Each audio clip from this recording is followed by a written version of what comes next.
जय श्री हरि, जय श्री नारायण।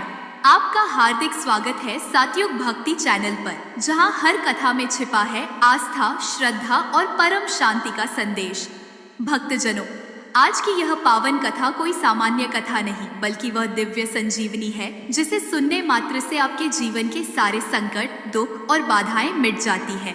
कहते हैं, जहां कथा होती है वहां स्वयं भगवान का वास होता है। इसीलिए इस कथा को बीच में अधूरी कभी मत छोड़िए, क्योंकि इसका हर शब्द आपको भक्ति, सुख और ईश्वर की कृपा से भर देगा। तो आइए तन को स्थिर करें, मन को भक्ति में डुबो दें और प्रारंभ करें इस अद्भुत कथा यात्रा को, जो आपके जीवन को एक नई दिशा देगी। आप देख रहे हैं सतयुग भक्ति चैनल, जहां हर दिन मिलती है भक्ति की नई प्रेरणा। अगर आपको हमारी कथाएं पसंद आई तो चैनल को सब्सक्राइब करें, लाइक करें और इस दिव्य ज्ञान को साझा करें। जय श्री हरि, जय श्री नारायण। अब आरंभ होती है आज की दिव्य कथा। एक छोटे से गांव में, जहां मिट्टी की खुशबू में अपनापन घुला था, वहां एक साधारण स्त्री रहती थी जिसका नाम सावित्री था। सावित्री का जीवन भले ही निर्धनता में बीत रहा था, परंतु उसके मन में असीम भक्ति का प्रकाश जलता था। उसका घर मिट्टी का छोटा सा कुटिया था। छप्पर के नीचे कुछ पुराने बर्तन और 2 गौएं थी, जो उसकी जीवन का आधार थी। उसका पति हरिनारायण एक सीधा साधा व्यक्ति था, जो ईमानदारी से काम करता, पर भाग्य उसके साथ नहीं था। वर्षों से वह रोजगार की तलाश में भटकता रहा, पर जहां भी गया वहां निराशा ही हाथ लगी। जीवन की कठिनाइयों के बावजूद सावित्री के चेहरे पर कभी मायूसी नहीं आई। वह हर सुबह सूर्योदय से पहले उठती, आंगन में झाड़ू लगाती, तुलसी को जल चढ़ाती और भगवान विष्णु के नाम का जाप करती। उसके होंठों पर हमेशा ओम नमो नारायणाय का मंत्र रहता। गांव की स्त्रियां जब अपने जीवन की शिकायत करती तो सावित्री उन्हें केवल एक ही बात कहती, भगवान विष्णु सबका ध्यान रखते हैं, बस मन सच्चा होना चाहिए। सावित्री को विशेष रूप से गुरुवार के दिन से बहुत लगाव था। उसे लगता था कि यह दिन भगवान विष्णु का प्रिय दिन है, और जो इस दिन पूरे श्रद्धा से व्रत करता है उसके जीवन से सारे संकट मिट जाते हैं। उसकी माँ ने बचपन में बताया था कि ब्रह्मा ने स्वयं कहा है, गुरुवार वह दिन है जब सच्चा मनुष्य अपने कर्मों से अपना भाग्य बदल सकता है। शायद यही कारण था कि बचपन से ही सावित्री को इस दिन पीले वस्त्र पहनना, हल्दी का तिलक लगाना और केले के वृक्ष की पूजा करना बहुत अच्छा लगता था। शादी के बाद भी उसने यह परंपरा कभी नहीं छोड़ी। समय बीतता गया, पर जीवन की कठिनाइयां बढ़ती रही। घर में अन्न का अभाव था, पति के पास कोई स्थायी काम नहीं था और दिन प्रतिदिन जीवन संघर्षमय होता जा रहा था। कई बार तो सावित्री को रात में बिना भोजन के ही सोना पड़ता था, पर उसके विश्वास का दीपक कभी नहीं बुझा। वह कहती, जिस दिन भगवान की कृपा होगी उसी दिन हमारे जीवन में सुख की किरणें आएंगी। उसका पति कभी कभी उसे देख कहता, तू हर गुरुवार उपवास करती है, पूजा करती है, मगर क्या भगवान को हमारी हालत नहीं दिखती? तब सावित्री मुस्कुरा देती और कहती, भगवान सब देखते हैं हरिनारायण, लेकिन वे तभी देते हैं जब हमारी परीक्षा पूरी हो जाती है। गुरुवार का व्रत कोई साधारण व्रत नहीं है, यह तो विश्वास का व्रत है। एक दिन गांव में बहुत बड़ा सूखा पड़ा। खेतों में पानी नहीं, कुएं सूख गए और लोग परेशान हो गए। गांव के कई लोग शहर की ओर चले गए, पर सावित्री ने अपने छोटे से घर को छोड़ने से मना कर दिया। उसने कहा, यह भूमि हमारी माता है, इसे कैसे छोड़ दूं? वह हर गुरुवार अपने घर के बाहर केले का वृक्ष लगाती, हल्दी से उसकी जड़ में जल चढ़ाती और भगवान विष्णु की पूजा करती। उसकी आंखों में विश्वास का नूर था, मानो वह किसी अदृश्य शक्ति से जुड़ी हो। गांव की स्त्रियां उसे देखकर हैरान होती, इतनी विपत्ति में भी इसके चेहरे पर इतना सुकून कैसे? सावित्री मुस्कुराकर कहती, क्योंकि मैं जानती हूँ भगवान मेरी सुन रहे हैं। उसी वर्ष एक दिन जब सावित्री नदी किनारे कपड़े धो रही थी, तभी वहां एक वृद्ध साधु आया। उसके शरीर पर पीत वस्त्र थे, हाथ में कमंडल और मस्तक पर तेज। सावित्री ने आदर पूर्वक उनके चरण धोए, उन्हें बैठाया और कहा, महात्मन, मैं आपका सौभाग्य मानती हूँ, कृपया मेरे घर चलकर जलपान करें। साधु ने उसकी भक्ति देखकर प्रसन्न होकर कहा, बेटी, मैं जलपान नहीं करूंगा, लेकिन तुझे एक बात बताऊंगा जो तेरे जीवन को बदल देगी। सावित्री ने हाथ जोड़े, कृपा करें स्वामी। तब साधु बोले, हर गुरुवार जब तू भगवान विष्णु की पूजा करे तो केवल पूजा ही नहीं, श्रद्धा के साथ व्रत का संकल्प भी ले। पीले वस्त्र धारण कर हल्दी का तिलक लगाकर केले के वृक्ष की जड़ में जल चढ़ा और भगवान से कहे, हे विष्णु, मेरे जीवन की डोर आपके हाथों में है। जो स्त्री ऐसा करती है उसके जीवन के सारे कष्ट मिट जाते हैं। सावित्री ने श्रद्धा से साधु के वचनों को सुना और निश्चय कर लिया कि वह अब से प्रत्येक गुरुवार पूर्ण विधि से व्रत रखेगी। उस रात उसने पहली बार भगवान विष्णु की मूर्ति के सामने दीपक जलाकर कहा, प्रभु, मैं आपके व्रत का संकल्प लेती हूँ। आप मेरे जीवन को जैसा चाहे वैसे चलाइए, पर मेरे विश्वास को कभी मत तोड़ना। उस पल वातावरण में जैसे एक दिव्य शांति उतर आई। दीपक की लौ स्थिर हो गई और सावित्री के मन में एक अद्भुत सुकून भर गया। अगले दिन से उसके जीवन की दिशा धीरे धीरे बदलने लगी। उसका पति हरिनारायण गांव के मंदिर में काम पाने लगा। मंदिर के पुजारी को उसकी ईमानदारी इतनी पसंद आई कि उन्होंने उसे स्थायी काम पर रख लिया। घर में धीरे धीरे अन्न आने लगा। सावित्री ने महसूस किया कि भगवान ने उसकी सुन ली है, पर उसने अपनी पूजा को कभी भी लाभ का साधन नहीं बनाया।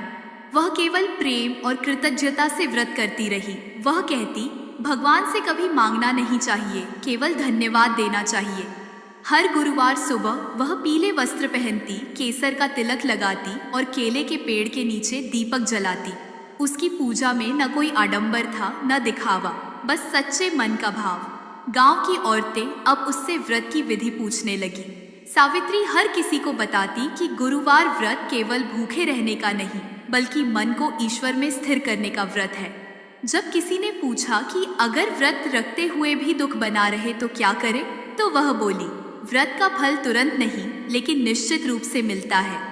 भगवान विष्णु अपने भक्त की परीक्षा लेते हैं और जब उन्हें यकीन हो जाता है कि भक्त का मन अडिग है, तब वे साक्षात आशीर्वाद देते हैं। धीरे धीरे सावित्री की कथा गांव में फैलने लगी। लोग उसे गुरुवार वाली माता कहने लगे। जो भी उसके घर आता वह उसे पीला वस्त्र या हल्दी का टीका दे देती। वह कहती, पीला रंग भगवान विष्णु का प्रतीक है, जो ज्ञान, सत्य और समृद्धि का द्योतक है। उसका घर अब भले ही बड़ा नहीं हुआ था, लेकिन वहाँ का वातावरण बदल गया था। हर ओर शांति, भक्ति और विश्वास का भाव था। एक दिन सावित्री के पति ने कहा, अब तो हमारे जीवन में सब ठीक है, शायद अब तू यह व्रत छोड़ दे तो भी कोई हानि नहीं होगी। पर सावित्री ने कहा, व्रत भगवान से वर मांगने के लिए नहीं, बल्कि अपने प्रेम को प्रकट करने के लिए होता है। मैं यह व्रत तब तक करूंगी जब तक सांसें चलेंगी। उसकी आंखों में ऐसी चमक थी जैसे विश्वास का सूर्य वहां उग आया हो। धीरे धीरे उसका यह व्रत गांव की हर स्त्री के जीवन का हिस्सा बनने लगा। लोग कहते, जिस दिन सावित्री व्रत करती है उस दिन पूरे गांव में जैसे दिव्यता उतर आती है। बच्चे उसके घर के बाहर खेलते हुए भी चुप हो जाते, क्योंकि उन्हें लगता कि माँ सावित्री भगवान से बातें कर रही है। लेकिन जीवन में हर विश्वास की परीक्षा होती है और सावित्री के विश्वास की भी होने वाली थी। एक दिन अचानक गांव में महामारी फैल गई। लोग बीमार पड़ने लगे और सावित्री का पति भी गंभीर रूप से बीमार हो गया। पूरे गांव में भय का वातावरण था, पर सावित्री के मन में डर नहीं, केवल विश्वास था। उसने भगवान विष्णु से कहा, प्रभु, आप मेरे पति को बचा लीजिए, मैं आपके व्रत को और अधिक श्रद्धा से करूंगी। उसने लगातार 3 दिन तक उपवास किया और चौथे दिन जब गुरुवार आया, उसने केले के वृक्ष के नीचे बैठकर आंसुओं में भी पूजा की। उसकी आवाज कांप रही थी, लेकिन भक्ति में कोई कमी नहीं थी। उसी रात उसने सपना देखा कि एक तेजस्वी पुरुष पीले वस्त्रों में उसके सामने प्रकट हुए और बोले, बेटी सावित्री, तेरी श्रद्धा अडिग है, तेरे पति को अब कुछ नहीं होगा। सुबह जब वह जागी तो उसके पति की तबीयत ठीक थी। वह तुरंत भगवान विष्णु के मंदिर भागी और उनके चरणों में गिरकर रोने लगी। प्रभु, आपने मुझे अपनी कृपा का अनुभव कराया। यह घटना पूरे गांव में फैल गई। अब हर कोई कहने लगा, जिसने सच्चे मन से गुरुवार का व्रत किया उसके जीवन में चमत्कार होते हैं। सावित्री अब गांव के हर घर में जाकर व्रत का महत्व समझाती। कहती, यह व्रत केवल धन या सुख के लिए नहीं, यह विश्वास और प्रेम का व्रत है। जो स्त्री इसे सच्चे मन से करती है उसके जीवन में शांति और संतोष स्वतः आता है। इस तरह सावित्री के जीवन का पहला अध्याय एक प्रेरणा बन गया। अब उसके मन में केवल एक ही इच्छा थी, भगवान विष्णु के प्रति यह श्रद्धा जीवन भर बनी रहे। उसने महसूस किया कि गुरुवार का व्रत केवल एक कर्मकांड नहीं, बल्कि आत्मा और ईश्वर के बीच एक गहरा संबंध है। यह व्रत स्त्री को भीतर से सशक्त बनाता है, उसे जीवन के हर तूफान में स्थिर रहने की शक्ति देता है। सावित्री अब केवल एक स्त्री नहीं रही, वह भक्ति की मिसाल बन चुकी थी। उसके जीवन की यह शुरुआत थी जहां से आगे भगवान विष्णु स्वयं उसकी परीक्षा लेने वाले थे। सावित्री के जीवन में अब शांति और संतोष की हल्की सी किरण दिखाई देने लगी थी, लेकिन वह जानती थी कि यह तो बस शुरुआत है, असली व्रत तो अब शुरू होना था। उसके मन में एक गूंज बनी रहती कि साधु ने जो कहा था वह केवल पूजा करने का उपदेश नहीं था, बल्कि एक मार्ग था जिससे आत्मा को ईश्वर से जोड़ने का अवसर मिलता है। इसीलिए जब अगला गुरुवार आया तो उसने संकल्प लिया कि वह इस व्रत को केवल एक धार्मिक कर्म न बनाकर अपनी आत्मा का साधन बनाएगी। उसने सुबह गंगा जल से स्नान किया, पीले वस्त्र पहने, माथे पर केसर और हल्दी का तिलक लगाया और केले के वृक्ष के नीचे एक नया दीपक रखा। उसने प्रेम पूर्वक अपने हाथ जोड़कर कहा, हे विष्णु भगवान, यह गुरुवार आपके चरणों को समर्पित है। मैं जो भी करूंगी, कहूंगी, सोचूंगी, सब आपके नाम से करूंगी। उस दिन उसका मन इतना शांत था कि जैसे समय रुक गया हो। हवा में हल्की सी सुगंध थी और दीपक की लौ बिना हिले टिमटिमा रही थी। पूजा पूरी करके उसने गरीब बच्चों को प्रसाद बांटा और मन ही मन कहा, प्रभु, आज का प्रसाद मैं आप तक पहुंचा रही हूँ इन बच्चों के माध्यम से। उसके इस भाव से भगवान विष्णु प्रसन्न हुए। वे बैकुंठ में अपनी शेष शैया पर लेटे हुए लक्ष्मी जी से बोले, देवी, देखो, पृथ्वी पर मेरी एक भक्त है सावित्री, जिसका मन इतना निर्मल है कि उसके तप से समस्त वातावरण शुद्ध हो गया है। लक्ष्मी मुस्कुराई और बोली, प्रभु, आपने कहा था कि सच्चा व्रत वही है जिसमें कोई स्वार्थ न हो, और यह स्त्री तो केवल प्रेम में ही डूबी है।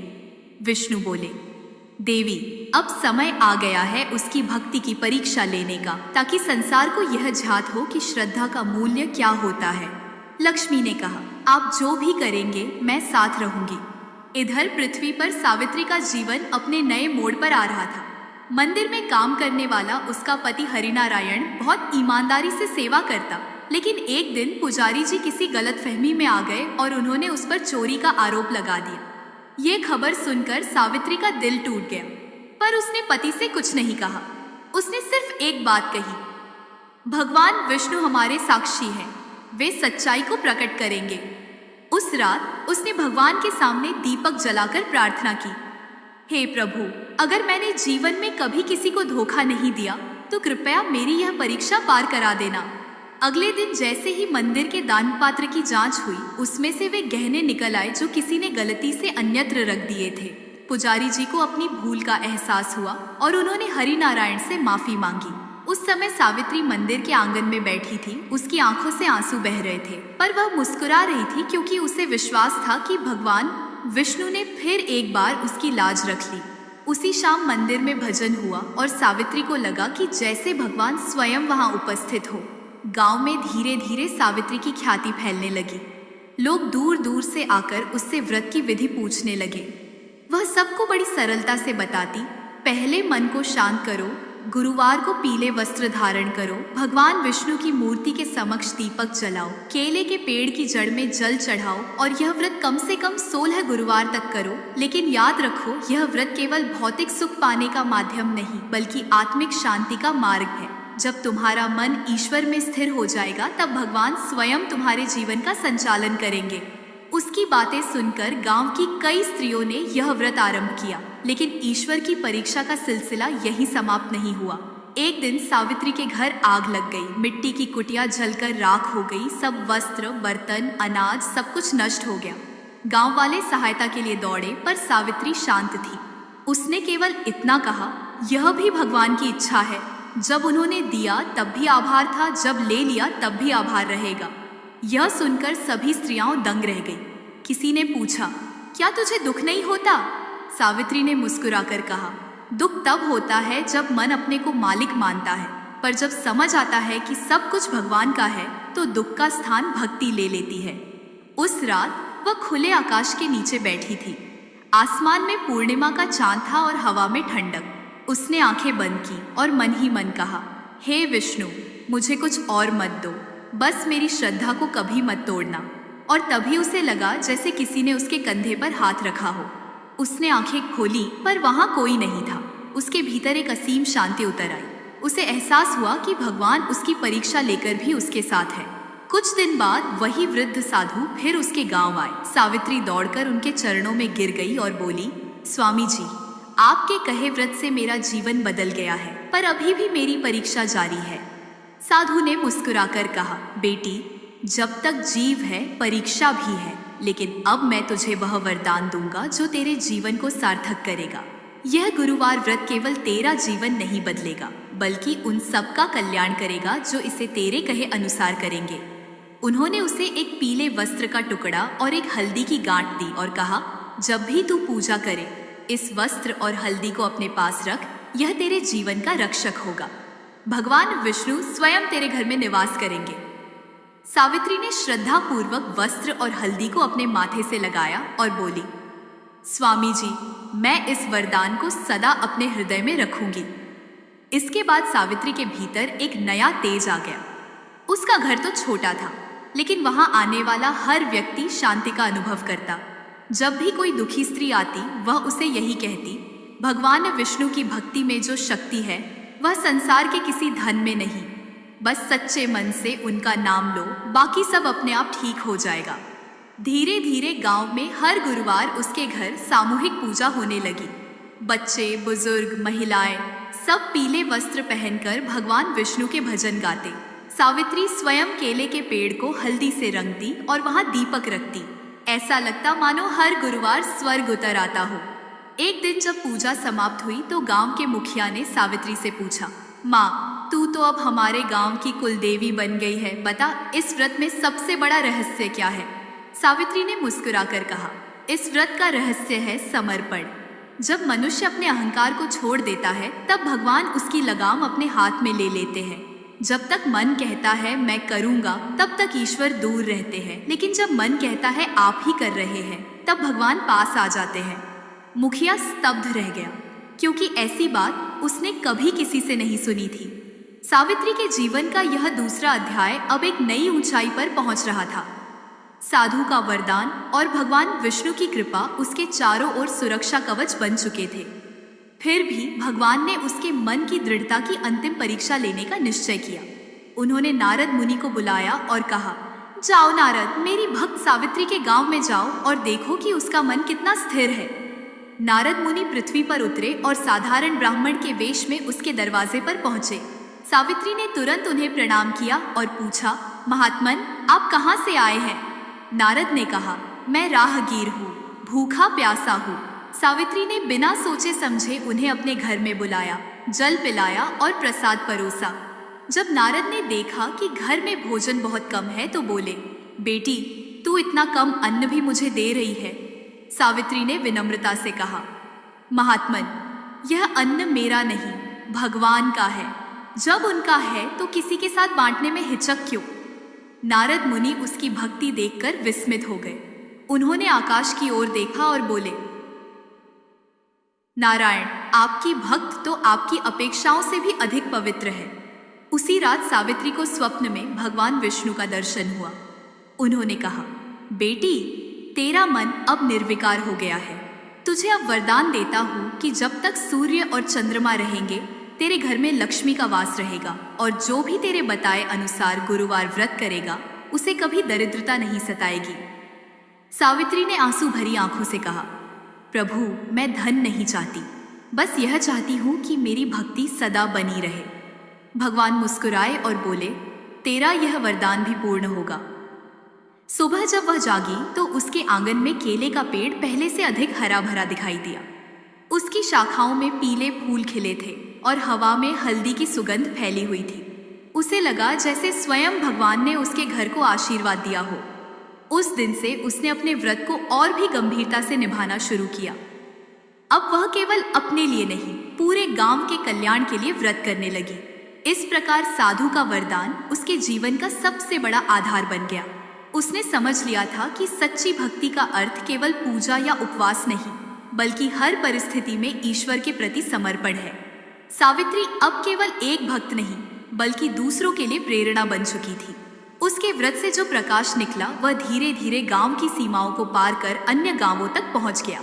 लोग कहते, जहां सावित्री रहती है वहां भगवान विष्णु स्वयं विचरण करते हैं। अब ईश्वर उसकी भक्ति की अंतिम परीक्षा की तैयारी में थे, क्योंकि हर महान आत्मा को संसार के सामने उदाहरण बनकर दिखाना होता है कि भक्ति कैसी होती है।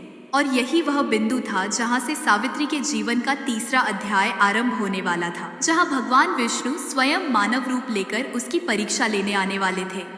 समय का चक्र धीरे धीरे घूमता गया। सावित्री के जीवन में हर गुरुवार नई आशा लेकर आता रहा, परंतु भगवान जब किसी की परीक्षा लेना चाहते हैं तो वह अपने भक्त को पहले भीतर से परखते हैं। एक दिन ऐसा आया जब उसकी श्रद्धा की गहराई को परखने के लिए स्वयं श्री हरि विष्णु ने मानव रूप में धरती पर आगमन किया। उस दिन सावित्री ने सुबह से ही उपवास रखा था। घर में अन्न का एक दाना भी नहीं था, लेकिन उसका विश्वास अडिग था। उसने अपने पति से कहा, आज भी हम व्रत करेंगे, चाहे हमारे पास कुछ न हो, भगवान जरूर